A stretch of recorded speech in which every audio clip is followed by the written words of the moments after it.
اب بات سن لو ذرا، توجہ کر لو، اور وہ یہ ہے کہ یہ کلمہ اللہ تعالیٰ کے پاس پناہ لینے کے لیے ہے اور شیطان مردود سے بچنے کے لیے ہے، تو اس کا قرآن سے کیا تعلق ہے؟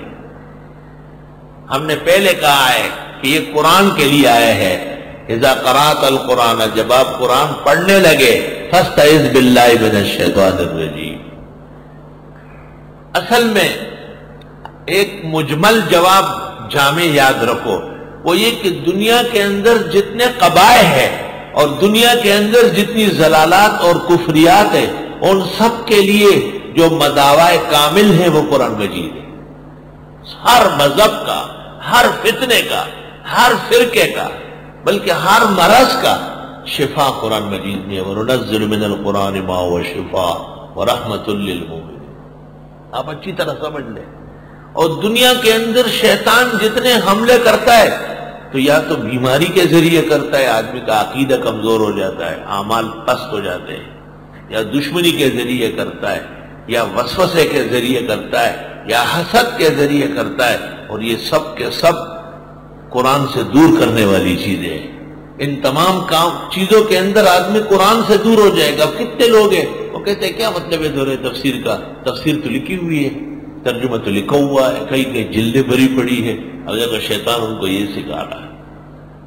اور اس کے درمیان میں ایسے بھی یواقیت و مرجان نکلتے ہیں کہ وہ کہتے ہیں نہیں، وقت قیمتی بنانا ہے، اگر ایک صورت بھی صحیح طریقے سے سمجھ میں آ گئی ہے تو پوری کائنات سے بہتر ہے، پوری کائنات سے بہتر ہے۔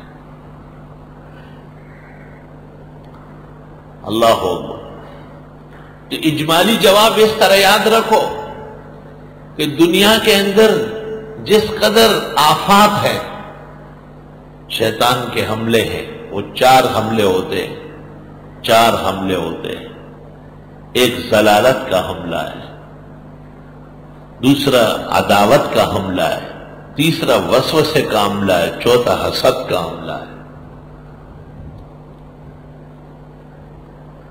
اور پھر یہ 4 چیزوں کو کھینچتا ہے۔ عداوت سے بغض پیدا ہوتا ہے،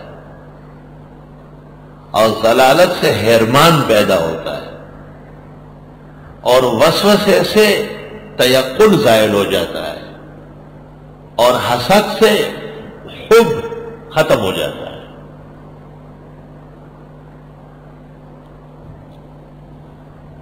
جو چیز قرآن پیدا کرتا ہے ان کے خلاف امراض پیدا ہوتے ہیں۔